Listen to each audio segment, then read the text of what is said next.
This is Ryan Watches a Movie, where we get our friend Ryan to watch a movie and tell us what he thought. Going balls out in the lumberyard. Watching the Grunion Pro Magi. If you're listening to this, don't even waste your time.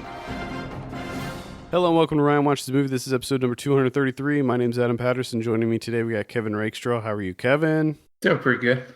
We're also joined by Ryan Holes. How are you? Good. What movie do we have you watch this week?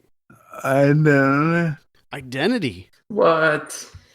This is from 2003. Picked this in honor of Logan coming out this week. Same director, James Mangold. Oh, that's not good. Mangold coming at you. I didn't know that. Well, but we'll go through his filmography later. I think this is probably the worst of his, maybe. I don't know. I don't remember his whole filmography off the top of my head. But anyway, I have a synopsis here. Stranded at a desolate Nevada motel during a nasty rainstorm, 10 strangers become acquainted with each other when they realize that they're being killed off one by one. Ryan, tell us a little bit about Identity. Well, there's a killer slash wise homicidal maniac slash mental patient that is about to have a stamp execution. And during this movie, the doctor tries to convince the judge and everyone else of that this guy had multiple personalities, and the killer personality was long killed off because I can't really say it without giving it away. Just give it away. It's from 2003. Nobody cares. Because these people all turn out to be personalities of this guy. And he's given a drug that makes them interact with each other and potentially kill each other off. So I'm not really sure how that is supposed to make him not a killer if his multiple personalities in the movie are killing people all the time. Anyway, there's a hotel, and one night during a rainstorm, these 10 people are split into various teams of 2 or 3 people, and they all meet up at this hotel. Because it's raining so bad, they're flooded in basically. And one by one, they end up dying, and they spend the entire movie trying to figure it out. Well, after you find out this guy has multiple personalities, and this whole thing was dreamt up a few years ago, you find out that the kid in the movie was actually the guy, and he killed everyone in the hotel area where they all met up one by one, and the kids fucked up, and it turns out that the guy obviously has multiple personalities, and no one lives happily ever after. Did you say no one? Yeah. Yeah. So the twist is that everybody in this is a personality, right? Isn't that the Yeah. twist? So each person at the hotel, each of the 10 people, is a personality. And part of this drug, I guess, was to eliminate all the personalities so that just his main personality is left, right? But Correct. the problem is one of those personalities is a killer. And Yeah. so the killer is also killing off personalities. Correct. That are real people. And the But kid, they're not. no, they're not real people. They're just personalities. Yeah, and they'll meet up with each other and then meet up with other real people. Right. So is John Cusack the main? He's the main personality. Well, yeah, until you find out the end of the movie, it's a little kid all along. Yeah, but was the little kid the killer? He killed a manatee at the end, and there were other flashbacks where he was seen being involved in other murders. Okay, so he was the killer. So John Cusack was the main personality, and then the kid was the serial killer personality, and he killed off all the other ones, including Ray Liotta, Amanda Peet, John Hawkes, Alfred Molina, Clay Duvall. And it's funny because Gary Busey's kid Jake. plays another personality who is a killer, but he is a prisoner, or so you think of Ray Liotta's, who you think during the entire movie he is a cop, but then it turns out he is also a killer.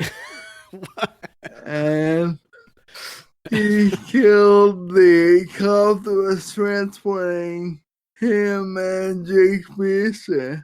And that's how they ended up together. So, I don't really remember this movie all that much, except for like I vaguely remember the twist. But it seems to be a lot more serial killers than what I remembered. I thought there was one. It sounds like everyone's a killer. Yeah, it just sounds like Pretty they're all much. murderers. Pretty much. I think that's part of the, like, they'll have something pretty wrong or pretty hidden with for each individual personality. So you think so? The whole plan is to use this drug to kill off these personalities, and in the hopes that you kill the serial killer personality. But that makes it difficult when there's like 7 out of 10 of them are serial killers. Yeah. Yeah, but then you try to make the personalities kill each other and they end up killing other people. So you just end up making them all killers. And that's part of our problem with this movie. Okay, so normal people, real people, did get murdered. Well, I assume they're real people. You out of all these people being murdered, a handful of them had to be real. You know, you gotta have. There's I see. You gotta. There's some real people thrown in there. My whole thing is. But are they all killed by the kid? Exactly. Is the kid behind it all?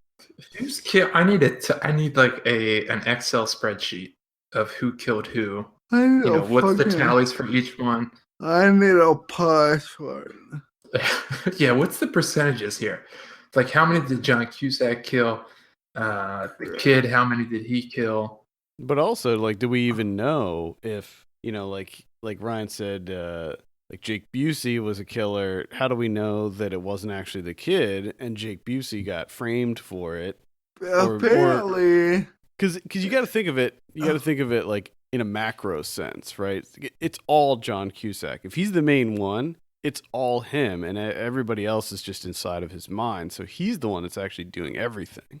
Well, apparently, this kid was the main guy when he was younger, which I also don't fully understand.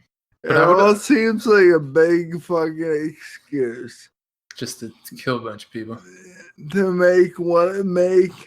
try and make sense out of this, man. Yeah, because what so yeah, okay, it's a film and everything. You're using your imagination and whatnot. But to think of yourself like Ryan, if you were at that hotel, like you were out on and you got flooded in there too, and so what would you be seeing? Are you just seeing John Cusack running around with no one else around?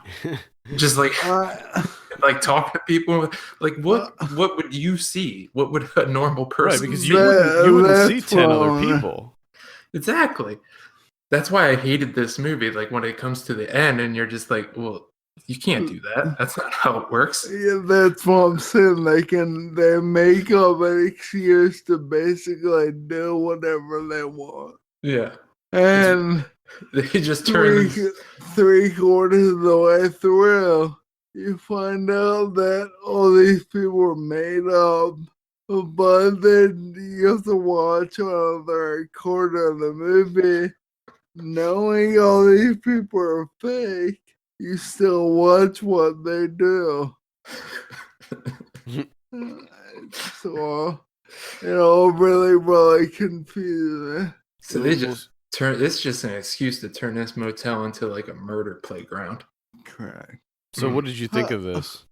Well, I saw it before, and I thought I remembered something.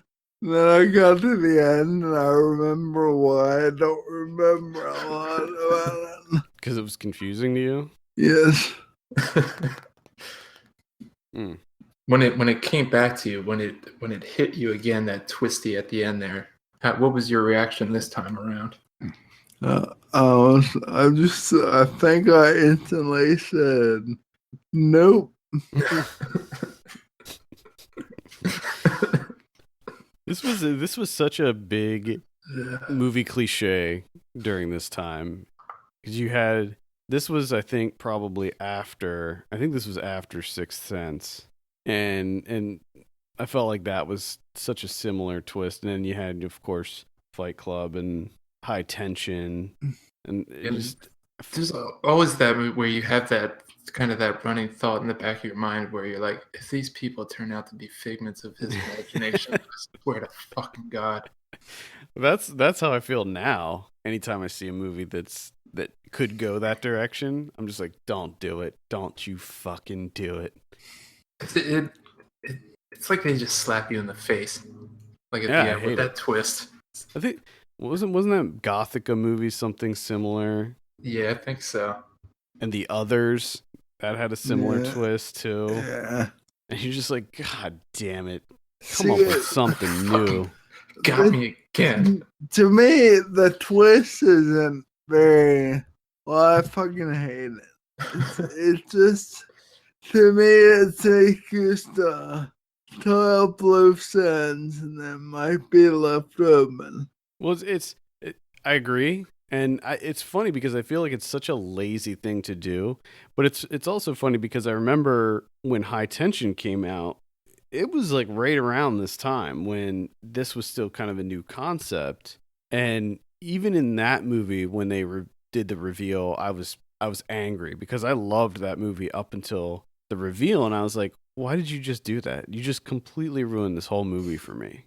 That's how I was with The Others. Because I remember the first time I saw Fight Club, and I didn't know the twist ahead of time. I was blown away by that. I was like, holy shit. Like, it blew my mind.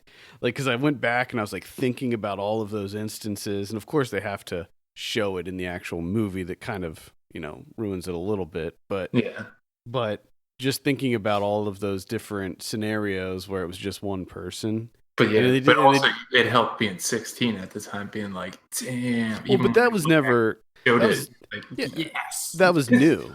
Yeah, well, because you weren't at that point, like now, because all the films that we've seen and stuff, when they go back and do that kind of shit, it's just like, oh, that's kind of lazy. Yeah, back then, the movies were still kind of fresh. But I still give Fight Club a pass for it because that was the one that kind of, I don't remember any movies up until that point that had that kind of twist. Yeah. I mean, there may have been some, but at that point when that movie came out, I had never seen that before. So to me, that was like new and interesting. But then, like, by the time Identity comes out, which probably wasn't even that much later. When did Fight Club come out? 1999. So this is like 4 years later, and it was like already so played out, and you're just like, come on. Well, it's just because of the ridiculousness of it too. There's so many people, and you're like, man, they're dying left and right, and then they're like, oh, they were all fake. Yeah, it's like a betrayal. Like, I feel betrayed when they come up with that, because I feel like the 90 minutes that I just spent was wasted, because this is all like, it's just, it's all in his head. It's just his personalities killing each other, and it's just like, that's so lame. Well, here's the other thing. All right, can each of you Google the runtime for Fight Club and the runtime for this? Oh, doing homework here. 1 second on it. The runtime for Well, this one's 90 minutes. Identity is 90 minutes. Fight Club is 2 hours and 31 minutes. Damn. Okay, there's my Shit. point. well, according to IMDb, Fight Club's 2 hours and 20 minutes, but They had over 2 hours to develop the story. This, they just cram it on an hour and a half, and by the end, you don't really give a fuck about anything but it being over.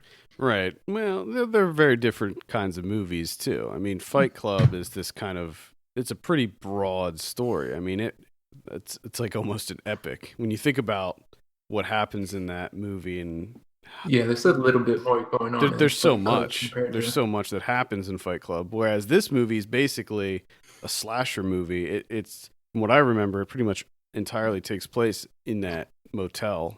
Yeah. So it's a pretty contained movie. If you stretch that into 2 hours, oh man, that would get tiring. And it would make the big reveal even more infuriating. I'd lose my shit. True. All right, so in summation, not a big fan of Identity. God, no. God, I remember hating it. Interestingly, it does have a 62% on Rotten Tomatoes. I think that it's one of those movies. I think the critics' consensus on Rotten Tomatoes kind of sums it up, and it says Identity is a film that will divide audiences. The twists of its plot will either impress or exacerbate you. And I kind of agree with that. Like, I can totally see why some people would watch this movie, and once the twist occurs, they're like, oh, that's cool. But for me, I was just like, oh, that's horrible. And second of all, why would you want to rewatch it when you already know what's going to happen? Well, that's an interesting point, too, because for this, I would never want to rewatch it after knowing where it goes. But Fight Club, on the other hand, I've rewatched that many times. Correct. And that's a movie that I think benefits from a rewatch, because going in a second time, knowing the twist, you pick up on a lot more. Yeah. Something tells me in this one, you would not. No, you would not because once I sort of remembered what happened, I started paying more attention to everything else. I started to confuse the shit out of me. Okay. Let's talk about the director, James Mangold. So he did, his debut was a movie called Heavy from 1995. I never saw this, but I heard it was pretty good, if it's the one I'm thinking of. They did Copland, the one with Sylvester Stallone. I remember liking that one. That was from 1997. He did Girl Interrupted, Kate and Leopold. Then he did Identity. Then he did Walk the Line, which I was a big fan of at the time. I have a feeling if I went back and watched that now, that I would feel differently. Yeah. Because this is, when Walk the Line came out, at least to me, we didn't feel the glut of biopics. And now, after 8,700 biopics since then, it's like it seems like we get like 7 a year now. Yeah. I did 3:10 to Yuma, which I was a big fan of. Night and Day, which I hated. Right? That's the one with Tom Cruise and Cameron Diaz. Blah. Blah. Thank you. That was so bad, that movie. Then he did The Wolverine, which was the last Wolverine movie, and then now he's got Logan coming out. The Wolverine was awesome. I don't want to hear any kind of exacerbated size. Which one? That was X-Men Origins Wolverine. That was the first one. That was the disaster. So I get more confused. Well, the Wolverine, the one that came out in 2013, that was the one that took place in Japan. That one was awesome. Okay, yeah, that's one thing. Yeah, that one was really good. The one where at the end they fight that dude on like a round cement stadium, like that was he fought Deadpool. That was in X-Men Origins Wolverine, or their version of Deadpool, which was a travesty. So I don't know. What do you think about James Mangold's filmography, Ryan? I'm alright with it. Yeah, he's a little hit or miss. What do you think, Kevin? I'm alright with it. He's okay. Ryan will let James Mangold do his thing. He's not going to intervene. He's not going to protest. I've only seen two from Mangold, and that's Identity and Walk the Line, which I hated Identity, and I kind of feel the same way about Walk the Line. Like, I remember enjoying that when I saw it, but man, I have a really strong feeling that I went back and watched that again. Yeah. I don't know what it is, but yeah, something tells me I would just hate it now. You didn't see 310 to Yuma. That's interesting. Oh, that one was really good. I think you'd like that one. I also just have no desire to go back and see Walk the Line. Oh, no. Like, I will never. I could almost guarantee you I will never watch that movie again as long as I live. No, yeah, that's never happening. Yeah. All right, Ryan, let's go ahead and give you your drum roll. What do you give Identity? 2. 2 out of 10. That's rough. For some reason, I was thinking you were going to give it like a 4 or something. Fuck no. The movie I watched last week was leaps and bounds better than this. I only gave that a 5. Yeah. Okay. That's a 2 out of 10. So what are you thinking about Logan? I'm actually really, really excited for it. Me too. I think Kevin's pretty excited for it too. It looks very, very promising. It's currently. I really enjoyed this rated R. Well, it's a big thing. It's a big deal. I know that doesn't mean much to most people, but that to me, that means they're not making a superhero movie for teenagers. They're making it for everyone. Well, they're not making it for everyone. I mean, they're making it for adults. they're not making it for little kids. That's what I meant. Well, I think it's interesting. I think that it is worth discussing the R rating because I know that some people are just like, well, it doesn't matter, whatever. If it's a good movie, it doesn't matter what it's rated. But I think that for them to consciously make the decision, like, we're going to make this R rated, they're basically saying, there's going to be we're not going to make any, we're going to make money with this movie, but it's not going to be nearly as much as if it was PG-13. Like, that's a fact. Movies that are PG-13 make a lot more money. That's why a lot of these blockbusters are PG-13. And the other thing is that it seems like it's going to be much more like what they actually wanted to do. Like, they're not bound by that PG-13 rating. So, but I think also because they've had so many Wolverines before this and this is like the last one, supposedly. Like, Hugh Jackman says, this is it. This is like my swan song. He took a big pay cut to ensure that the movie was R-rated. Like, he agreed. He told Fox, look, I will take a pay cut for this if we can just do the R rating and do it exactly how, how Mangold wants it to be. Because he also wrote this one too, James Mangold. So I'm very excited for it. Like, tonally, like that, when that first trailer dropped, I was like, holy crap, it doesn't feel like a superhero movie. It looks so wildly different than what we've seen in the past. And I'm really excited for it. So it has a 93% right now on Rotten Tomatoes, and that's with 167 reviews counted. So that's a huge number of reviews. I don't think it's going to drop much more from that. So, yeah. I'm also excited to see that little girl tear people apart. Yeah, I'm pretty sure she's really gonna fuck everybody up. I think in it. Every time I see the trailer, I think that that's the girl from Stranger Things, but it's not. It just looks like her. All right. Any final thoughts on Logan or Identity? Good luck with Logan and stay away from Identity. Good luck with Logan. I like that. I like that bit of advice for people. Good luck with it. Best of luck to everybody. Venturing out this weekend to go see Logan. Hope all goes well. And for James Mangold, I'm all right with him. I'm okay with what he's doing. Best of luck to him, too. Oh, wonderful. All right, I think that's going to do it for this week. Thank you so much for tuning in. You can send us your questions and topics to podcast@filmpulse.net. You can follow us on Twitter @FilmPulseNet, @FilmPulseKevin, and @MyLegsDon'tWork. And if you have a minute, take a look at our Patreon page. Patreon.com/FilmPulse is the address. Consider helping us out by becoming a subscriber for just $1 a month. For Kevin Rakestraw and Ryan Holes, my name is Adam Patterson. We'll see you next week. See you later.